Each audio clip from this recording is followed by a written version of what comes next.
तो अच्छा। समास होता है जी आप पहुंच गए वहां पे अपने हाँ जी, स्थान मैं तो पे? अभी, नहीं नहीं, मैं तो अभी एयरपोर्ट से हूँ। मैंने अब सोचा कोई दर्शन कर लूँ। कोई बात नहीं, कोई बात नहीं, टेक योर टाइम। वो तो अंडरस्टूड है।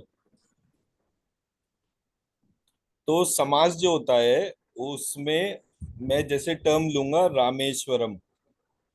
हम्म।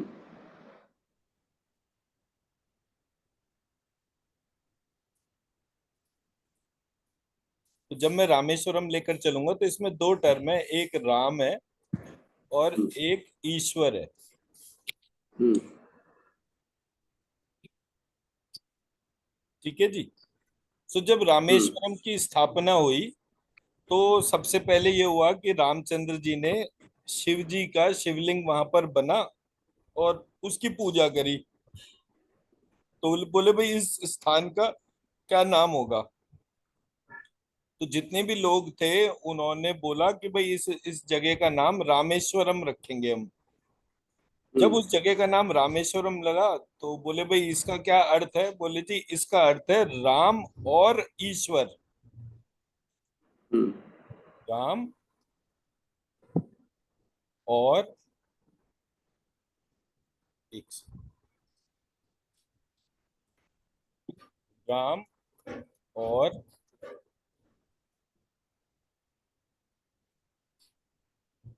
ईश्वर। हम्म। तो ये वाला जो पूरा पार्ट था हम्म। ये भाई क्या जगह का नाम रखा, ये रामचंद्र जी के पास में खबर गई। तो रामचंद्र जी ने सुना कि भाई इस जगह का नाम रामेश्वरम रखा है सबने। तो बोले अरे हम्म। ये तो बहुत ही लाजवाब सा नाम रख दिया। बोले हम्म। क्यों। बोले इसका अर्थ है राम का ईश्वर। हम्म। ये अर्थ निकाला किसने, रामचंद्र जी ने। हम्म। फिर ये खबर जो है चलते चलते पहुंची शिव जी के पास में। हम्म। तो शिव जी ने सुना, क्या नाम रखा भाई उस जगह का। बोले जी रामेश्वरम। बोले लाजवाब नाम रखा है, इससे बढ़िया तो कोई नाम ही नहीं हो सकता। बोले जी हम्म। मतलब। बोले राम है ईश्वर जिसके। हम्म।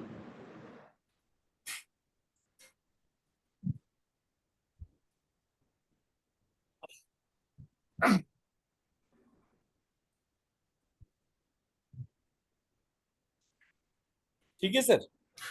अब रामेश्वरम एक ही टर्म है लेकिन हम्म। उसके मीनिंग जो है वो तीन है। हम्म। तो ये तीन मीनिंग जनरेट करने वाले प्रोसेस को संस्कृत में समास कहते हैं। अच्छा, समास। तो समास जो है एक संधि होता है। संधि जो है स्वर और व्यंजन के लेवल पर चलता है। और एक होता है हम्म। समास जो वर्ड्स के लेवल पर चलता है। तो यहाँ पर जो है संसार हम्म। अज्ञान मुक्त है, ये तीन टर्म यूज करी गई हैं। And because of three terms ये हम्म। इसके 3 by 3 मीनिंग बनेंगे। हम्म। संसार और अज्ञान पे समास लग के उसके 3 मीनिंग बनेंगे। हम्म। अज्ञान और मुक्तय इसके बेसिस पे 3 मीनिंग बनेंगे। और संसार और मुक्तय के बेसिस पे 3 मीनिंग बनेंगे। तो हम्म। इस तरीके से लिखने के बाद इसके 9 मीनिंग्स बनते हैं। हम्म। और वो 9 मीनिंग्स एक ही टाइम पर को एग्जिस्ट करते हैं। हम्म। तो जब मैंने इस पूरे प्रोसेस को देखा तो मुझे समझ में आया कि ये टर्म जो है ये टर्म बहुत इंपॉर्टेंट है। अगर कोई भी एक टर्म जो है उसको अगर आप रिप्लेस कर दोगे तो उसका जो मीनिंग है वो चेंज हो जाएगा। हम्म। तो मैंने जब सबसे पहले इस पार्ट को आइडेंटिफाई करा कि भाई मेरा जो ब्रह्म टर्म है मुझे उसको डिफाइन करना है, तो मैंने पहले ब्रह्म को डिफाइन करा। फिर हम्म। ज्ञान को डिफाइन करा कि जो कुछ भी शरीर के भीतर है तथा जो कुछ भी शरीर के बाहर है उसके हम्म। बीच के संबंध को हम ज्ञान कहते हैं। जिस संबंध से हमें ईश्वर का पता चले उसको विज्ञान हम्म। कहते हैं। और जो संबंध ना माने उसको अज्ञान कहते हैं। हम्म। ये वाला पार्ट हम कर चुके। कर चुके हैं डॉक्टर साहब। ठीक है। तो अब आ गया बात संसार। हम्म।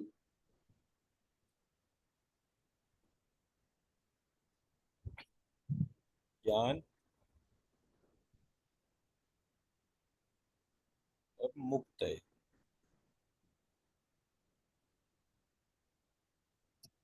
अब ये मुक्त होना क्या टर्म है यहाँ पर? मुक्त के लिए हम्म, जो नॉर्मल हम टर्म यूज करते हैं वो मोक्ष करते हैं। हम्म, मोक्ष का क्या मीनिंग है?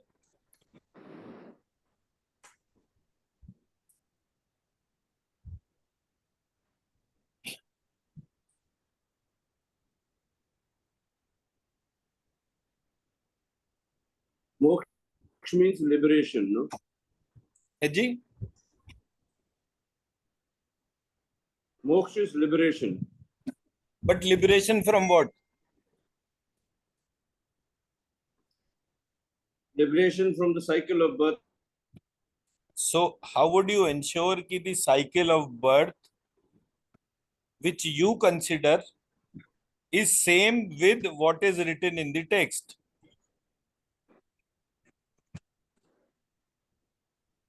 आप ये That's मानते the हैं question which कि we need to. लिबरेशन का मतलब ये जन्म ही ना हो, इसको वो लिबरेशन कह रहे हैं। Right. अगर लिबरेशन का मीनिंग जन्म लेना हो तब क्या होगा?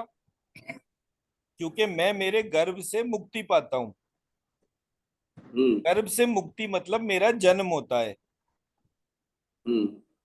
तो जब तक मेरे पास एक मीनिंगफुल उद्देश्य नहीं होगा तब तक मेरा जन्म ही नहीं होगा। तो सही जन्म है। लेना जो है उसको मोक्ष कहा कि गर्भ से मुक्ति मिली।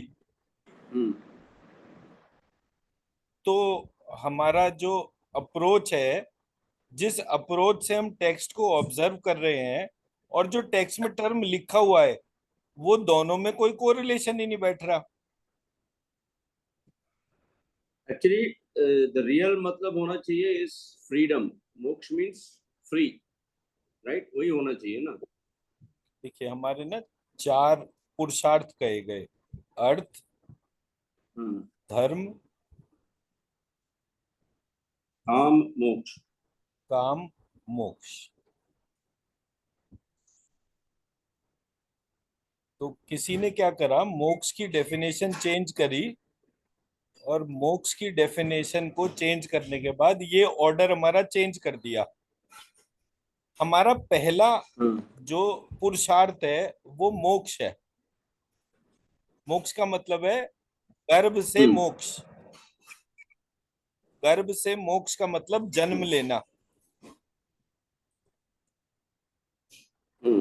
तो जब मेरे गर्भ से मोक्ष होगा तभी मेरा जन्म होगा। तो पहला जो मोक्ष है उसका मतलब हो गया हम्म। उद्देश्य, पर्पस। हम्म। उद्देश्य, पर्पस। अब इस उद्देश्य की प्राप्ति के लिए मैंने जब दुनिया में जन्म लिया तो मेरी भीतर कामनाएं आई, हम्म। Wishes and desires. Hmm. So need, wish, desire, ये तीनों का जो कॉम्बो जो है वो काम के तौर पर हो गया।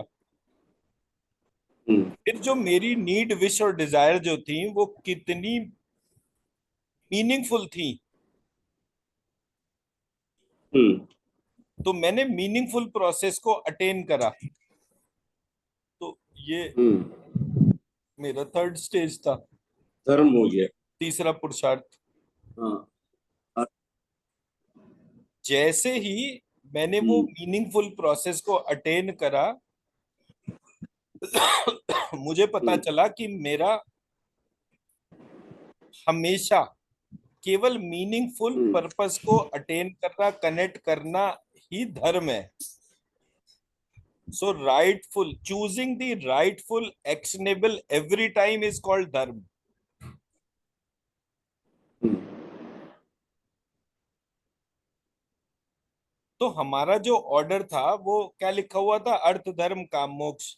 निकला क्या वो? मोक्ष, हम्म। काम, अर्थ और धर्म। हम्म। तो मेरे 4 पुरुषार्थ हैं और किसी ने मेरे वो 4 पुरुषार्थ जो है उसको उलट पलट करके मेरी पूरी थ्योरी को मोक्ष सेंट्रिक बना दिया। पर मोक्ष का मतलब मोक्ष क्या किसे था? उसको प्लीज। उसको फर्स्ट से लास्ट कर दिया। उसको फर्स्ट से लास्ट कर दिया।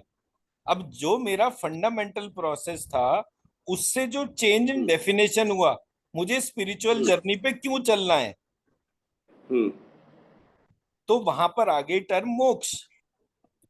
हम्म जबकि ओरिजिनली था स्पिरिचुअल जर्नी पे इसलिए चलना है क्योंकि मैं धर्म की प्राप्ति करूं। तो हम्म किसी ने पूरी गीता का मीनिंग ही उलट दिया। Hmm I don't want to take birth again and again, hmm I want to get rid of this process, hmm which is a fallacy. क्योंकि हम्म अगर आप उसमें श्रीमद् भगवत गीता का पूरा कॉन्टेक्स्ट देखें, तो कृष्ण जो है अर्जुन को युद्ध करने के लिए प्रेरित कर रहे हैं। हम्म अर्जुन युद्ध नहीं करना चाह रहा, जो कि धर्म युद्ध हम्म है। तो पूरा कॉन्टेक्स्ट जो है वो धर्म को फॉलो करवाने के लिए है, वो धर्म से डेविएट करने के लिए तो है नहीं। बट आज हम जिस प्रकार से गीता पढ़ सही रहे है। हैं और पूरा सिस्टम को देख रहे हैं, ऑब्जर्व कर रहे हैं, धर्म का मतलब हम्म डेविएट करना है। हम्म मैं मेरा पॉइंट समझा पाया? हमारी स्पिरिचुअल हम्म जर्नी की किसी ने डायरेक्शन ही उल्टी कर दी।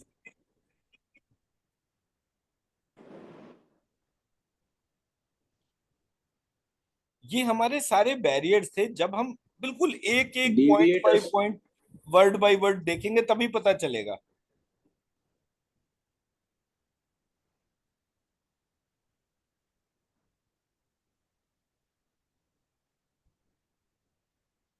आप पूरी दुनिया में देखिए, अमेरिका में देखिए, वहां बड़ी बड़ी श्रीमद् भगवत गीता रखी जा रही है जो इस्कॉन ने बनाई एंड ऑल दैट।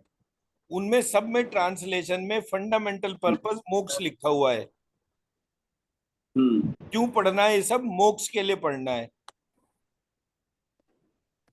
पर उनका देखो मोक्ष, हमारा मैं मोक्ष अभी जो तक है, तो दोनों डिफरेंट टर्मिनोलॉजी है। हम्म मोक्ष का मतलब जन्म लेना। मैं हम्म गर्भ से मोक्ष प्राप्त करा, but that hmm doesn't mean कि मेरे को जन्म ही नहीं लेना है, क्योंकि वो प्रोसेस ही एग्जिस्ट नहीं करता कि मेरा बिकॉज जन्म ही बर्थ ना हो। वो तो हर कोई जो भी ये संसार में आता है वो तो is born again and again and again and again, including जो भगवान के अवतार हुए हैं वो भी तो वापस ही आते हैं वो मनुष्य रूप में। नेचुरल प्रोसेस में बर्थ ही हो रहा है ना वहां पे। हाँ तो वही वही मेरे को वो डाउट तो हरदम था कि व्हाई डू दे से मोक्ष इज द अल्टीमेट गोल, जब मेरा पर्पस ही है टू रीबॉर्न एवरी टाइम। जब भगवान आते हैं तो हम भी यही चाहते हैं कि हम भी उस समय बॉर्न हो, so that we are also part of the process। तो मोक्ष जाके करेंगे क्या? Okay I merge with God, उसके बाद मेरा क्या? I am part of him, उसके बाद तो ये आपको जानकारी मिलती है हनुमान जी से। हनुमान जी ने कहा, जब जब आप अवतार लोगे, तब तब मैं मौजूद रहूंगा आपकी सेवा के लिए। तो हम भी यही ईश्वर प्रार्थना जो करते है वो परपीचुअल नहीं है, भक्त जो है वो परपीचुअल है। हैं। हाँ एक्चुअली हम मेरे को ये मैं सीखा था एक हम लोग जब पहले टेम्पल का पुनरुत्थारण करते थे तो हमारी प्रेयर एक ही होती थी कि हर बार जब हम जन्म लेंगे आपकी सेवा करने का मौका मिले। जैसे हम कोई जो पुराने टेम्पल्स हो गए जो कि यहाँ कर, बिकॉज साउथ में तो काफी शिवा टेम्पल्स हैं, because it was a land of Shivaites. So जितने भी डिलैपिडेटेड टेम्पल्स हैं तो हमारे कुछ ग्रुप्स हैं उनको पुनरुत्थारण करते हैं। तो जब हम प्रेयर, जब शिव का पुनरुत्थारण होता है, उसका कुंभाभिषेकम होता है, उसके बाद हम जब बाहर निकलते हैं तो भगवान से यही प्रार्थना करते हैं, तुम तो यहीं रहोगे, तुम तो कहीं जाओगे नहीं, पर हम तो वापस आएंगे। हर बार जब भी वापस आएंगे यही प्रार्थना है कि हम तुम्हारी सेवा में अपने आप को पूर्ण समर्पित करें। तो ये हमारी प्रार्थना। जब आप बोलते थे कि मैं भी सोचता था मैं मोक्ष लेके करूंगा क्या, मुझे तो पर्पस होना चाहिए, because every time God is there, I should be there to serve him. तो तो आज हमारे आपने अब वो पूरे डाउट प्रोसेस में, प्लीज उसने प्लीज। वो डाउट को आपने आज क्लियर कर दिया। By my ultimate goal should be dharma which I should follow a meaningful purpose. basically choosing the rightful actions तो धर्म is जो है उसके लिए जो है उन्होंने 5 पार्ट में बाइफरकेशन दे दिया। धर्म को उन्होंने पहला पार्ट बोला वर्ण, मेरा धर्म ही मेरा वर्ण है। दूसरा हाँ बोला आश्रम, हम्म तीसरा बोला varna ashram, hmm which is superimposition of both the aspect। Hmm fourth is prayashchit, हम्म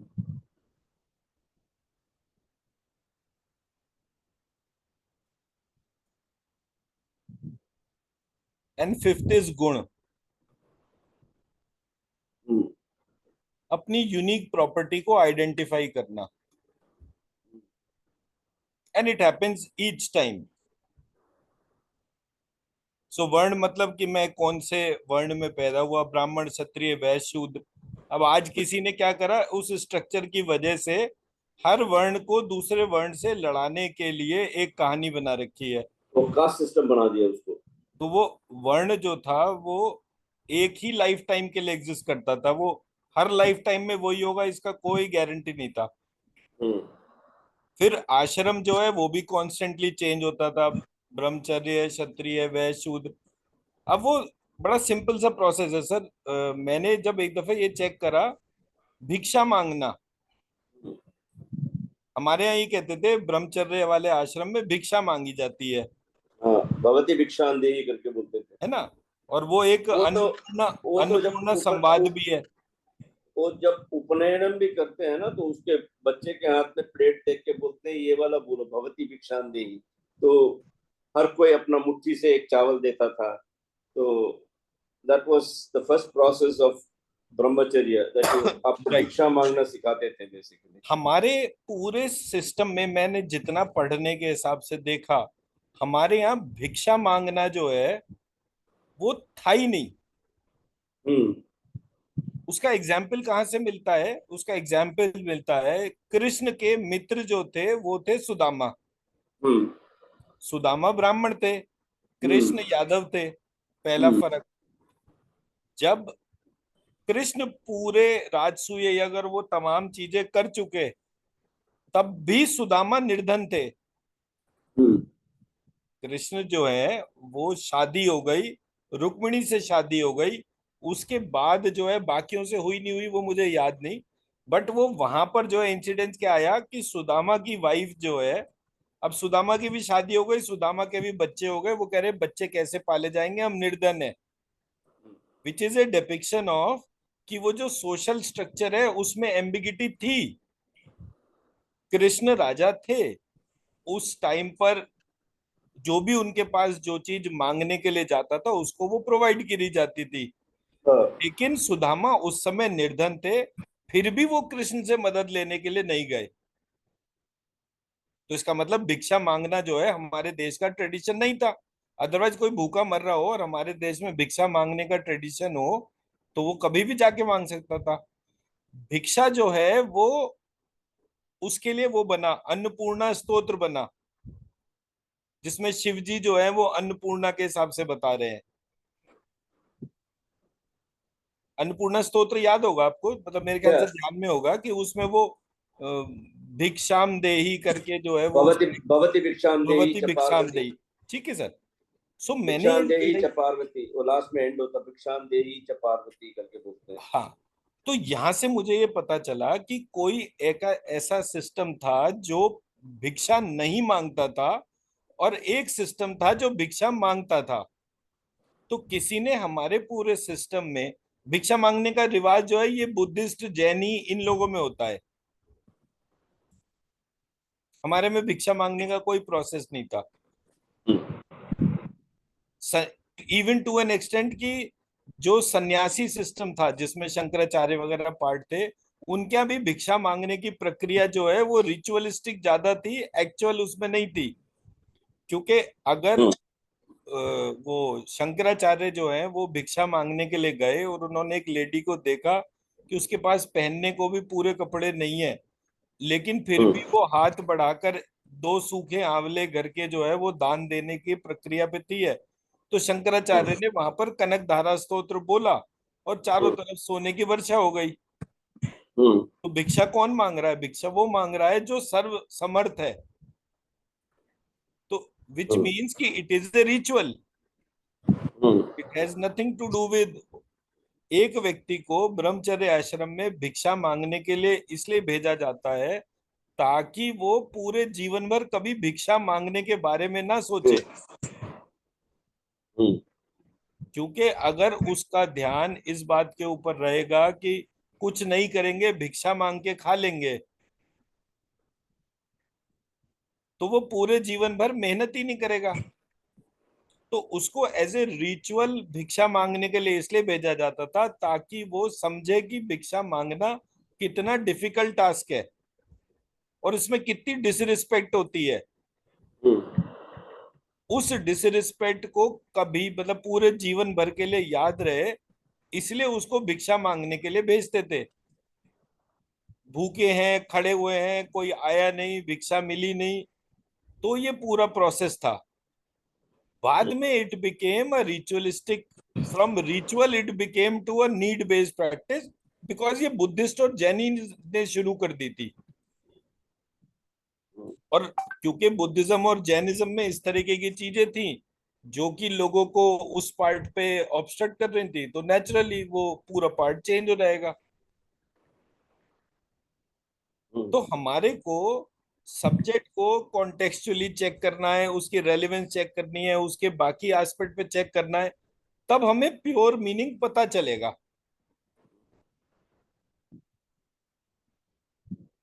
मैं मेरी बात समझा पाया? समझ गया डॉक्टर साहब। अब आते हैं टर्म ब्रह्म ज्ञान के ऊपर।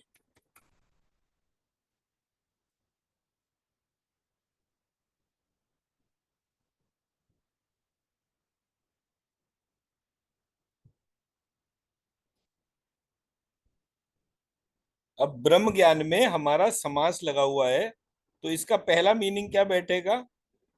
ब्रह्म ज्ञान लिखा मैंने, ब्रह्म और ज्ञान।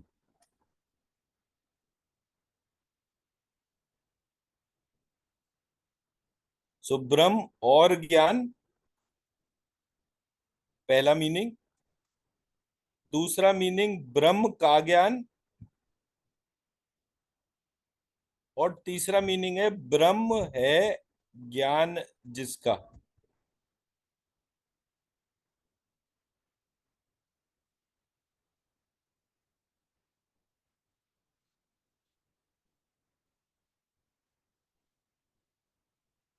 मैं मेरे पॉइंट समझा पाया? समास जो है उसमें तीन वेरिएंट जनरेट होते हैं: ब्रह्म और ज्ञान, ब्रह्म का ज्ञान, और ब्रह्म है ज्ञान जिसका।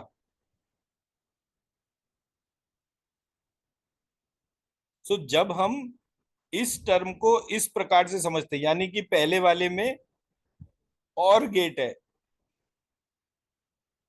और गेट, दूसरे वाले में एंड गेट है, तीसरा वाला जो है वो अनडिफाइंड है। मतलब आपको सबसे पहले ब्रह्म का मीनिंग पता होना चाहिए कि ये क्या होता है। तो मैंने ब्रह्म को लिखने के तरीका जैसी बदला, उसकी डेफिनेशन और उसका अप्रोच भी बदल गया। दूसरी बार में मैंने ज्ञान को ज्ञ जो है किसी ने ज और य कर दिया था, उसको फिल्टर करा। जब उसको फिल्टर करा तो ज्ञान टर्म का मीनिंग भी बदल गया। फिर तीसरा फिल्टर जब करा तो ब्रह्म और ज्ञान दोनों को इंडिविजुअली देखा, फिर दोनों के कंबाइंड मीनिंग को देखा, तो ब्रह्म का ज्ञान हो गया। फाइनली उसका टर्म आया ब्रह्म है ज्ञान जिसका।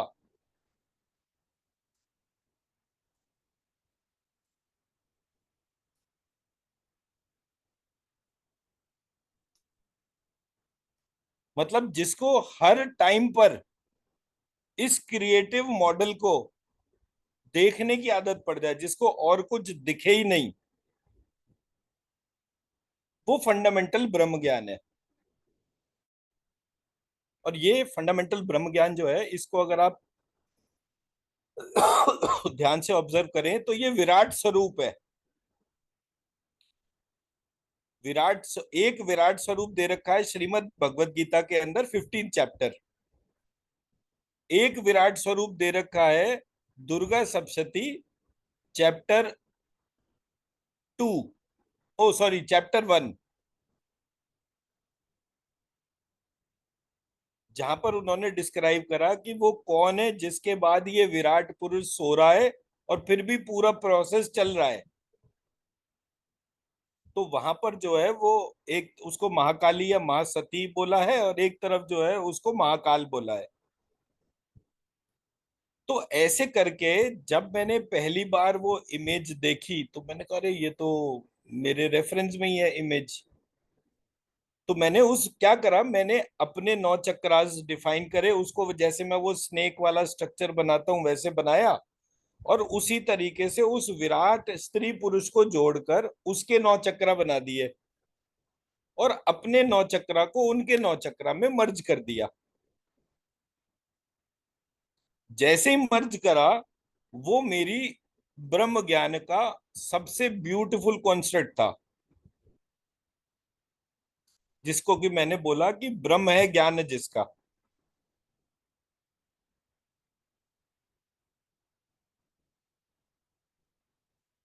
अब जब आप इस चैप्टर को उठाते हैं, इसके क्योंकि हिंदी के ट्रांसलेशन भी लिखे हुए हैं, तो आप एक एक टर्म को लिस्ट डाउन कर सकते हैं, हर टर्म पर टाइम लगा सकते हैं,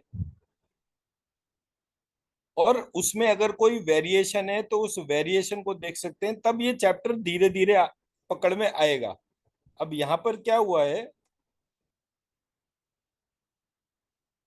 मैं अगर इसकी इमेज बाय इमेज लेकर चलूं तो एक जगह इन्होंने ब्रह्म को भी भग के तौर पे करा है। अब इन्हीं उस पर बाद में आते हैं, पहले ये वाला पार्ट देख लेते हैं। सो ये जो पेज है, एक सेकेंड,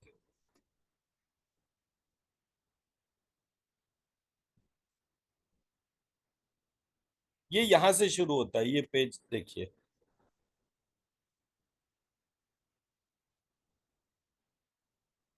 अहम ब्रह्म परम ज्योति पृथ्वी वयव नलोज्जितम, अहम ब्रह्म परम ज्योतिर्वायव आकाश वर्जित विवर्जितम, अहम ब्रह्म परम ज्योतिरादि कार्य विवर्जितम। तो जब आप इसके वर्ड बाय वर्ड जो मैंने आपको रिटन वो भेजा है, उसका प्रिंट आउट रख के एक एक टर्म को देखेंगे कि कहाँ कहाँ मैंने चेंज करा और कहाँ पर मैं चेंज नहीं कर पाया, या हो सकता है मैंने मिस भी कर दिया हो कोई चीज, तब वो प्रक्रिया धीरे धीरे जो है हमारे को पकड़ में आएगी।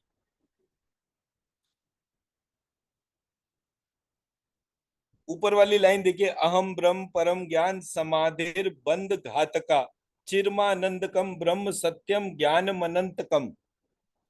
तो एक एक पार्ट को जब आप डिकोड करेंगे तब वो जाकर जो है वो ब्रह्म ज्ञान का स्ट्रक्चरिंग होगा। सो हमारे पास ये नहीं है कि जो हमारा कॉन्टेक्स्ट है वही खत्म हो गया, नहीं, हमारे पास कॉन्टेक्स्ट अवेलेबल है, लेकिन उस कॉन्टेक्स्ट में स्ट्रक्चरली किसी ने एक एक चीज को एम्बिगिटी जनरेट करते गए और तब वो चीज पकड़ में आई। तो अगर मैंने आइडेंटिफाई करा कि एम रीम क्लीम चामुंडाई विच्चे, तो वो विच्चे को जैसे ही व्रियंचे करा तो वो स्ट्रक्चर खुलना शुरू हो गया कि छोटी से छोटी चीज में कुछ ना कुछ रहस्य में लिखा हुआ है। So the whole journey is like a identifying a treasure. तो वो ट्रेजर हंट मैकेनिज्म है। वो एक मंत्र एम रीम क्लीम चामुंडाई विच्चे, वो शायद मुझे 9-10 साल के बाद में, बल्कि और शायद 12 साल होने के बाद ही पता चला। लेकिन यहां पर जो पार्ट इसने लिखा, तो मैं पर ब्रह्म हूं और अग्नि रहित ज्योति हूं, मैं पर ब्रह्म और कार्य रहित ज्योति हूं। अब ये इसके ट्रांसलेशन है, बट एक्चुअल संस्कृत में उसका क्या मीनिंग है, that needs to be explored.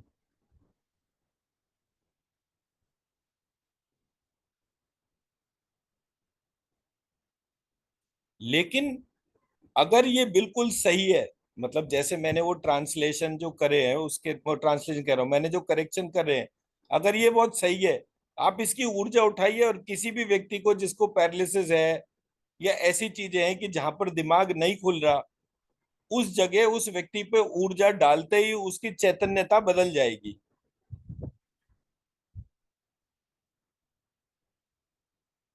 उसकी चैतन्यता में ही फर्क आ जाएगा। तो कॉन्टेक्स्ट तो पावरफुल होगा ना। अगर कॉन्टेक्स्ट पावरफुल नहीं होगा तो आज कैसे प्रभाव पड़ेगा? आप एक दफे ये जो लिखा हुआ है प्रिंटेड वर्जन जो है इसकी एनर्जी उठाकर डाल दीजिए, और एक जो मैंने हैंड रिटन लिखा है उसकी डाल दीजिए, दोनों में जमीन आसमान का फर्क है। तो वो फर्क क्यों है, वो क्वेश्चन जनरेट हो जाता है। और वो रोग निदान में बहुत जबरदस्त काम। आज हमारी सबसे बड़ी प्रॉब्लम मेंटल हेल्थ है। Severely problematic mental health we are having. और ये उसका सॉल्यूशन है। तो मैंने एक स्तोत्र को पढ़ के उसको आइडेंटिफाई करके उसकी एनर्जी लिफ्ट करके किसी भी मेंटल हेल्थ पेशेंट में मैं डालता जाऊं,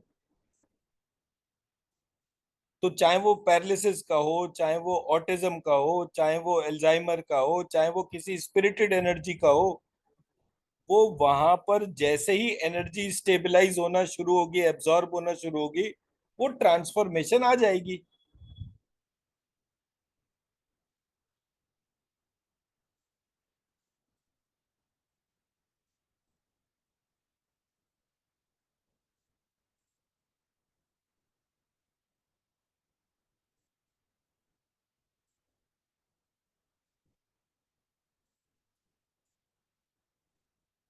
ठीक है।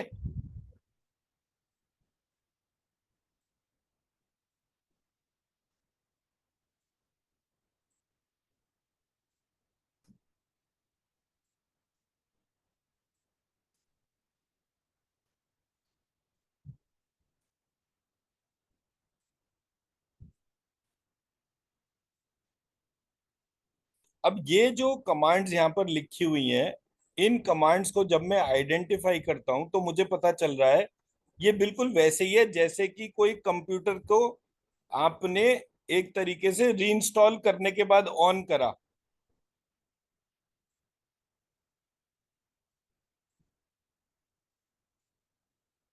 इसका एक एक पार्ट जो है प्रिंट आउट का, उस कमांड को जो आप ऑब्जर्व करेंगे आप कहेंगे अच्छा, पहले मेरी आंखों में रोशनी आए, तो पहले आंखें, आंखों से पहले ये वाला तत्व जागृत हो, उस तत्व के जागने के बाद उसकी रोशनी प्रकट हो, पहला पार्ट चालू हो गया। फिर उसके बाद आंखों के बाद मेरे हाथ और पैर बने, तो वो हाथ और पैर का, इस प्रकार से इसके अंदर एक स्ट्रक्चर छिपा हुआ है। और उस स्ट्रक्चर को आप जब एक्सप्लोर करेंगे तो एक एक चीज में फर्क आएगा। फॉर एग्जाम्पल जैसे यहाँ पर लिखा हुआ है, अहम ब्रह्म परम ज्योति शब्दोद भूतादि वर्जितम।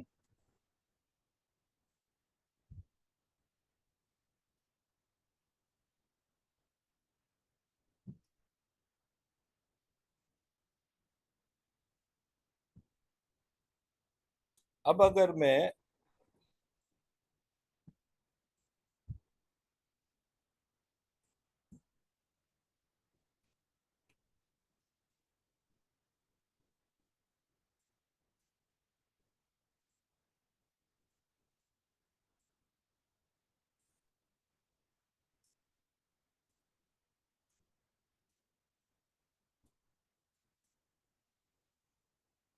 इन दो प्रकार से इस श्लोक में फर्क कर देता हूं। जैसे मैंने ये फर्क करा कि जो मैंने अपने हाथ से जो लिखा उसमें शहद वाले श की बजाय षटकोण का श लगा दिया, ब की बजाय व लगा दिया, तो शब्दोद भूतादि वर्जितम आ गया वो।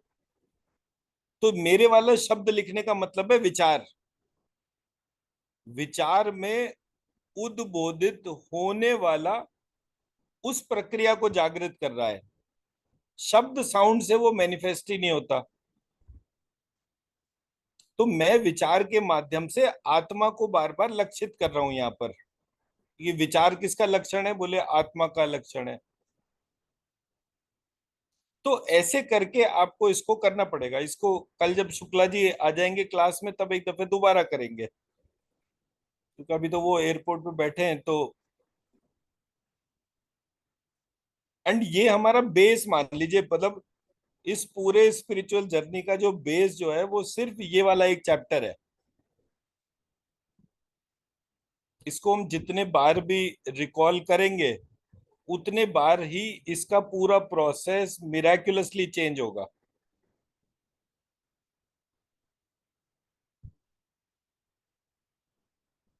इसकी एनर्जी उठा के आप जितनी बार भी डालेंगे और अपने आप को कोई एक पर्पस दीजिए। तो जैसे मैं बोलता हूँ ना कि मैं मेरे मतलब धर्म की स्थापना करें, तो इस पूरे उसका जो संस्कृत में लिखा हुआ है मेरा हैंड रिटन, उसकी एनर्जी उठाकर अपने रोल लेके मेरे को एक ऐसे मार्ग पर डाले ताकि मैं धर्म की स्थापना में कंट्रीब्यूट कर सकूं, और फिर अपने भीतर उसका प्रभाव देखिए।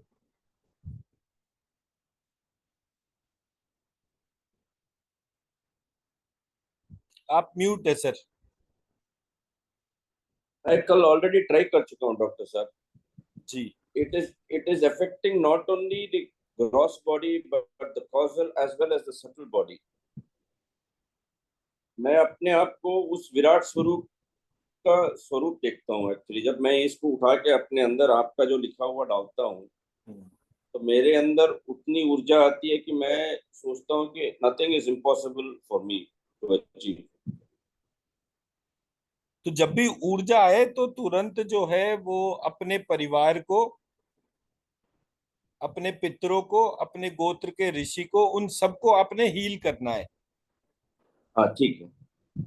सो आपने कोई चीज करी तो वो शादी के संस्कार के टाइम पर आता है वो कमांड की जो कुछ भी मैं अटेन करूंगा उसका 50% मेरी वाइफ का होगा स्पिरिचुअल जर्नी में। हम्म।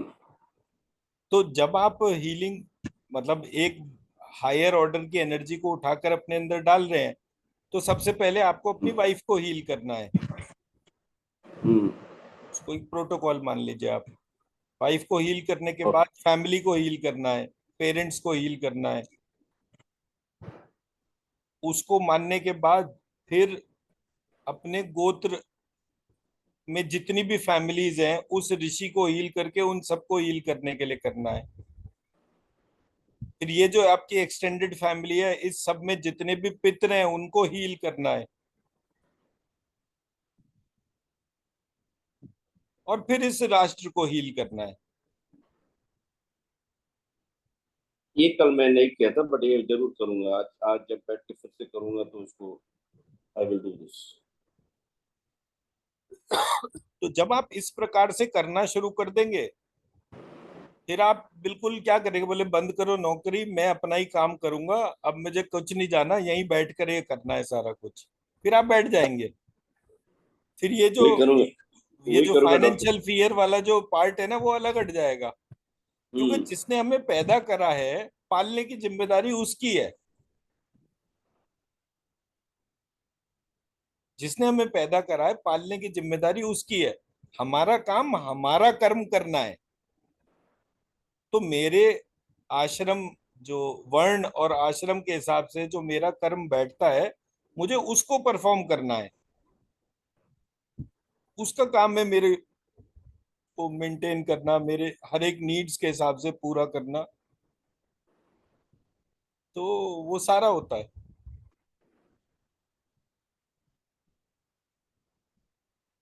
तो ऐसे करके ये पूरा स्ट्रक्चर बहुत मिराकुलस है। मतलब इसमें बड़ा बड़ा मजा आता है। इसके एक एक पार्ट को देखते रहो, अच्छा ये वाला पार्ट तो मैंने सोचा ही नहीं। तो वो बड़ा मजेदार होता है।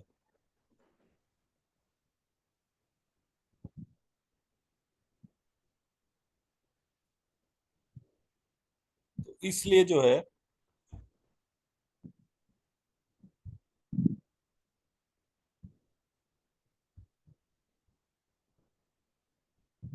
तो आज यहीं पे इसको विराम करते हैं। ठीक है कल डॉक्टर जब साहब। शुक्ला जी आ जाएंगे तो फिर कल की हाँ। क्लास में इसको हाँ प्रॉपर्ली इसको फिर कवर से अप करेंगे। डिटेल से करते हैं फिर से डिटेल्स में बिकॉज करेंगे इसको। एक मेडिटेशन भी करते हैं जिसको हम इसको लेके अपने अंदर इसका एनर्जी उठा के डाल के फिर ट्राई करते हैं डॉक्टर साहब इसको। हाँ वो मैं बोल दूंगा उसको उसी हाँ। तरीके से ताकि हाँ। ये वाला पूरा पार्ट हो जाए। Okay doctor. ठीक है जी। राइट।